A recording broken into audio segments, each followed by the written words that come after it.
इस कहानी की शुरुआत में हम आशा नाम की एक लड़की को देखते हैं जो मैग्निफिको नाम के एक राजा की कहानी बता रही होती है कि किस प्रकार से उसने अपने जीवन में काफी दुख तकलीफों और मुश्किलों का सामना करने के बाद दुनिया के जादू का अथक अध्ययन किया और एक शक्तिशाली जादूगर बन गया। मैग्निफिको ने अपने मैजिकल पावर का इस्तेमाल लोगों की भलाई में करने का फैसला किया और इसके बाद उसने अपनी पत्नी रानी अमाया के साथ मिलकर रोजेज नाम के द्वीप पर एक सुंदर राज्य बनाया जहां दुनिया के अलग अलग हिस्सों से लोग आकर रहा करते थे। उसके द्वारा बसाया गया वो राज्य जल्द ही सबसे समृद्ध साम्राज्य बन गया, लेकिन वहां पर एक नियम लागू किया गया जिसके अनुसार कोई भी व्यक्ति 18 साल का होने के बाद ही अपनी इच्छाएं राजा को दे सकता है। जिसके बाद वो राजा उन लोगों की इच्छाओं को अपनी मैजिकल पावर की मदद से पूरा करते थे और साथ ही वो अपने राज्य के सभी लोगों की इच्छाओं को अपनी वैधशाला में बंद करके रखते थे और हर महीने के बाद वो राजा एक शुभकामना समारोह आयोजित करते थे जहां वो शहर से सबसे पहले दी जाने वाली इच्छा को पूरा करने के लिए एक व्यक्ति को चुनते थे।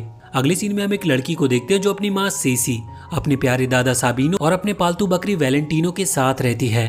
आशा के ग्रैंडफादर यानी कि साबिनो बूढ़ा हो रहे थे, इसीलिए परिवार के लोगों को उम्मीद थी कि जल्द से जल्द उनकी इच्छा पूरी होगी।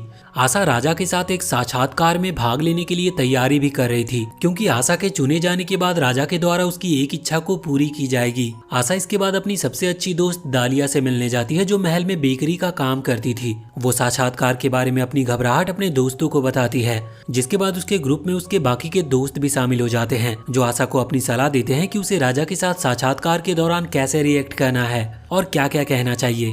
आशा के दोस्त उसे ये भी बताते हैं कि उसे अपनी कमजोरी के प्रति ईमानदार रहना चाहिए। अब रानी अमाया वहाँ पर आती है जो आशा को राजा से मिलने के लिए ले जाती है। रानी अमाया आशा को बताती है कि वो उसकी पूरी तरह से समर्थन कर रही है क्योंकि उन्होंने देखा है कि वो दूसरों का किस तरह से ख्याल रखती है और रानी अमाया को पता था कि आशा राज्य और वहाँ के लोगों से बहुत प्यार करती है। इसके बाद आशा की मुलाकात राजा से होती है, लेकिन आशा इस समय काफी ज्यादा घबराई हुई थी, इसीलिए कुछ समय के लिए सब कुछ काफी अजीब लग रहा था उसे। लेकिन बाद में साक्षात्कार काफी अच्छा होता है। राजा मैग्निफिको आशा के मरे हुए पिता को याद करते हैं जिनके बारे में वो पहले से ही जानते थे कि आशा के पिता एक ऐसे व्यक्ति थे जो हमेशा सितारों के बारे में बात करते थे। आशा को आज भी याद था कि किस प्रकार उसके पिता उसे सितारों को दिखाने के लिए पहाड़ों में ले जाते थे और उसे बताते थे कि सितारे उनके मार्गदर्शन करते हैं और साथ ही उन्हें संभावनाओं में विश्वास करने के बारे में याद दिलाते हैं। राजा इसके बाद आशा को अपनी वैधशाला में ले जाता है जहाँ पर वो आशा को राज्य के लोगों की इच्छाओं को दिखाते हैं। वो वहाँ पर अपने ग्रैंडफादर की इच्छा देखती है जो राज्य में नागरिकों के लिए संगीत बजाना चाहते थे।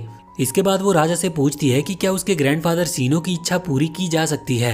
उसका ये सवाल सुनकर राजा मैग्निफिको का व्यवहार पूरी तरह से बदल जाता है और वो उससे कहते हैं कि उसके ग्रैंडफादर की इच्छा काफी ज्यादा खतरनाक है जिसकी वजह से उनकी इच्छा को पूरा करना इम्पॉसिबल है। आशा ये सुनकर समझ जाती है कि राज्य के अधिकतर लोगों की इच्छाएं कभी पूरी नहीं होगी। वो इसके बाद राजा को लोगों की इच्छाएं उन्हें वापस देने का सुझाव देती है ताकि वो लोग अपनी इच्छाएं खुद पूरा कर सके।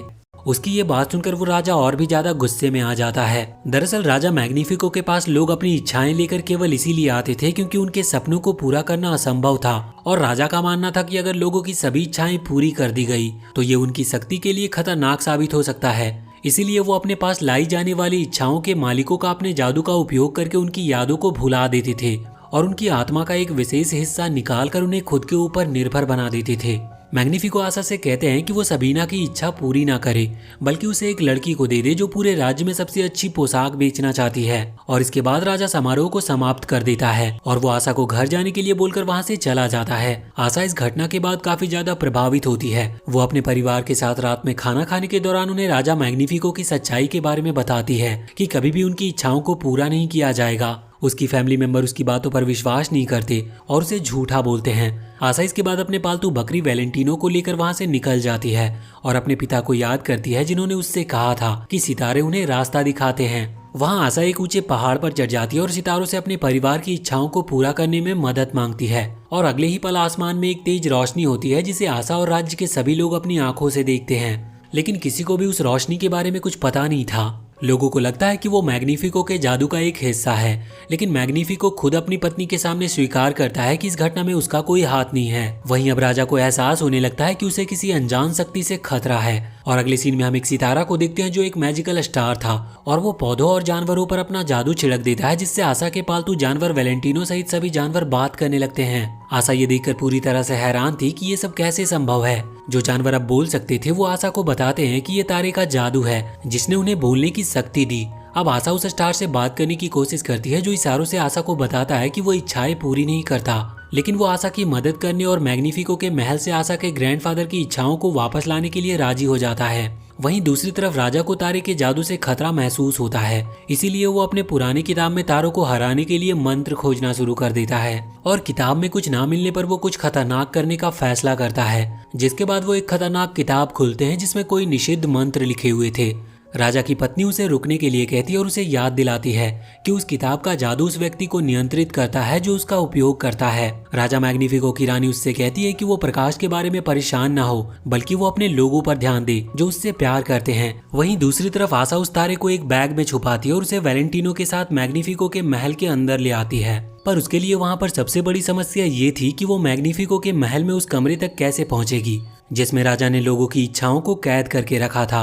आशा मदद के लिए डालिया और अपने अन्य दोस्तों के पास जाने के लिए स्टार और अपनी पालतू बकरी को कुछ मुर्गियों के साथ छोड़ देती है। स्टार अपने मैजिकल पावर से मुर्गियों को बोलने और गाने की शक्ति दे देता है, जिनकी आवाज सुनकर वैलेंटिनो और आशा के बाकी दोस्तों का उनकी तरफ ध्यान आकर्षित होता है और वो मैजिकल स्टार के साथ मुर्गियों को नाचता देखकर पूरी तरह से हैरान थे। अब आशा के पास अपने दोस्तों को सच बताने के अलावा और कोई रास्ता नहीं था, इसीलिए वो अपने दोस्तों को सारी बातें बता देती है कि वो क्या करना चाहती है।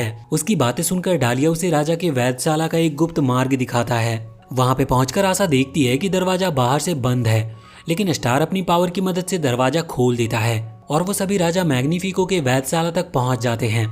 वहां पर राज्य के सभी लोगों की इच्छाओं को एक साथ देखकर आशा पूरी तरह से हैरान थी, क्योंकि वहां उसे अपने ग्रैंडफादर की इच्छा को ढूंढने में काफी ज्यादा प्रॉब्लम हो रही थी। अब इससे पहले कि राजा उन्हें पकड़ता, स्टार आशा के ग्रैंडफादर सबीनो की इच्छा का पता लगाने में कामयाब हो जाता है, लेकिन इस दौरान उनकी गलती से छोटी सी आग लग जाती है। वहीं दूसरी तरफ राजा सभी लोगों को अपने महल के सामने इकट्ठा करता है, जहाँ पर वो सभी को बताते हैं कि जो शक्तिशाली प्रकाश उन्होंने पहले देखा था वो उसके मैजिक का हिस्सा नहीं था और उस प्रकाश के लिए जिम्मेदार व्यक्ति के बारे में सुराग बताने वाले किसी भी व्यक्ति की इच्छा को वो पूरा करने का वादा करता है। राजा इसके बाद अपने महल में लौटने का फैसला करता है, लेकिन आशा भी महल में थी, इसीलिए राजा को महल में जाने से रोकने के लिए डेलियास उनसे कुछ सवाल पूछकर उन्हें महल में जाने से रोकती है। अब वहाँ पर और लोग भी मैग्निफिको से सवाल पूछने लगते हैं, जिससे राजा को गुस्सा आ जाता है। वो किसी भी तरह से इस जादू के पीछे के रहस्यमय व्यक्ति को खोजना चाहते थे, इसीलिए वो उस किताब को खोलता है जिसमें निषिद्ध मंत्र लिखे हुए थे। वहीं दूसरी तरफ आशा सबीना की इच्छा को लेकर घर आ जाती है और अपने ग्रैंडफादर को उनकी इच्छा दिखाती है। उसके ग्रैंडफादर अपनी इच्छा को देखकर बहुत खुश होते हैं और अपने सपनों को साकार करने का फैसला करते हैं। अब वहाँ पर गुस्से में राजा भी आ गया था, क्योंकि उन्हें किसी ने बता दिया था कि स्टार को लाने के लिए आशा जिम्मेदार थी। मैग्निफिको सबीना की इच्छा को हथेली पर रखकर घर में प्रवेश करता है और शेष की इच्छा को कुचल देता है, जिससे शेष को बहुत ही दुख का अनुभव होता है। और इस दौरान मैग्निफिको को पता चलता है कि इच्छाओं को एब्जॉर्ब करने से वो और भी ज्यादा शक्तिशाली बन सकता है। आशा स्टार और वैलेंटिनो सहित अपने परिवार के साथ वहां से भागने में सफल रहती है। वो अपने फैमिली मेंबर के साथ एक नाव की मदद से एक सुरक्षित द्वीप पर चली जाती है। वहां पर जाने के बाद आशा को खतरे में पड़े लोगों के बारे में एहसास होता है और वो सोचती है कि उसने ही ये सब शुरू किया था, इसीलिए उसे ही इसे समाप्त भी करना होगा, क्योंकि राजा की वजह से सभी की इच्छाएं और उनकी जान खतरे में थी। आशा इसके बाद स्टार के साथ मैग्निफिको को रोकने के लिए उसके महल की तरफ वापस जाती है। वहीं इधर स्टार को रोकने के लिए राजा मैग्निफिको एक बहुत ही शक्तिशाली स्टाफ बनाने के लिए निषिद्ध पुस्तक का उपयोग करता है और रिचुअल को पूरा करने के लिए 3 नागरिकों की इच्छाओं का बलिदान भी कर देता है। राजा को ये सब करता देखकर रानी को लगता है कि मैग्निफिको अपनी सीमा से बाहर जा रहे हैं, इसीलिए वो राजा को रोकने के लिए कहती है। रानी की बात सुनकर राजा उन्हें धमकी देता है। राजा एक बार फिर से लोगों को इकट्ठा करता और सभी को बताता है कि वो साइमन ही था जिसने आशा की सच्चाई उसे बताई थी। साइमन ने आशा को धोखा दिया था, क्योंकि वो खुद को अपने दोस्तों के समूह से अलग महसूस कर रहा था और वो चाहता था कि उसकी इच्छा भी पूरी हो जाए। राजा इसके बाद साइमन को अपना सबसे वफादार शूरवीर योद्धा नियुक्त करने की उसकी इच्छा को पूरा कर देता है। राजा ने साइमन की इच्छा को पूरा करने के लिए ब्लैक मैजिक बुक की पावर का इस्तेमाल किया था, जिसकी वजह से अब साइमन पूरी तरह से काली शक्तियों के वश में था और अपने दोस्तों पर हमला करने और उन्हें पकड़ने के लिए वो राजी भी हो गया था। इधर आशा अपने दोस्तों के पास जाकर उन्हें समझाने की कोशिश करती है कि उसने उन्हें या राज्य के लोगों की इच्छाओं को नुकसान पहुंचाने के लिए कुछ भी नहीं किया और वो राजा बहुत ही दुष्ट है। जब तक कि रानी वहां पर खुद नहीं आती है, आशा के दोस्तों को उसके ऊपर विश्वास करना मुश्किल लग रहा था। रानी उन्हें बताती है कि मैग्निफिको आशा के सितारे पर कब्जा करना चाहता है ताकि वो खुद को और अधिक शक्तिशाली बना सके।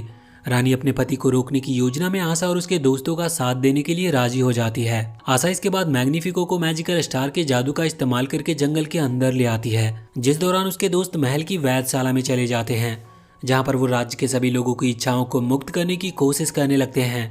रानी और डालिया ऐसे मंत्रों की खोज करती है जो मैग्निफिको के रिचुअल को तोड़ सके और उसकी ब्लैक मैजिक को खत्म कर सके। वहीं दूसरी तरफ जंगल में वो स्टार आशा को राजा से बचाने के लिए एक जादुई छड़ी देता है। आशा किसी तरह स्टार द्वारा दिए गए मैजिकल छड़ी की मदद से उससे बचकर जंगल में भागती है, लेकिन अंत में वो राजा उसे पकड़ लेता है। लेकिन उसी दौरान आशा को पता चलता है कि वो साइमन है।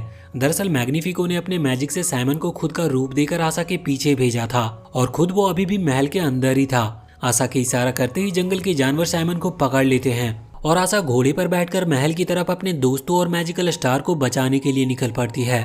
वो मैजिकल स्टार महल के अंदर आशा के दोस्तों की मदद से राज्य के सभी लोगों की इच्छाओं को पूरा करने की कोशिश कर रहा था, लेकिन उसी दौरान मैग्निफिको महल से बाहर आकर अपनी मैजिकल पावर की मदद से स्टार को पकड़ लेता है और वो सभी के सामने अपना असली रूप दिखाता है। और स्टार को कैद करने के बाद वो सभी के सामने उनकी इच्छाओं को कभी भी पूरा ना करने का खुलासा भी करता है। आशा उसे रोकने के लिए टावर के ऊपर आ जाती है, लेकिन अब मैग्निफिको काफी ज्यादा पावरफुल बन गया था, जिसकी वजह से उसे हराना लगभग इम्पॉसिबल था। वहीं अब राजा अपनी शक्ति की मदद से आशा और राज्य के सभी लोगों को बंदी बना लेता है। आशा को जब लगता है कि वो मैग्निफिको का अकेले सामना नहीं कर पाएगी, तो वो राज्य के बाकी लोगों को मोटिवेट करना शुरू कर देती है, जिसके बाद वो सभी मिलकर एक साथ एक गीत गाना शुरू कर देते हैं और उनके दिल की शक्ति उनके इच्छा शक्ति को बढ़ावा देती है। मैग्निफिको अपनी शक्ति को कमजोर होता देखकर राज्य के सभी लोगों पर अपनी पूरी शक्ति से हमला करके उन्हें शांत करने की कोशिश करता है, लेकिन इसका भी कोई फायदा नहीं होता और अब स्टार भी आजाद हो चुका था। मैग्निफिको के कमजोर पड़ते ही उसकी काली शक्तियां उसे ही उसके मैजिकल छड़ी में कैद कर देती है।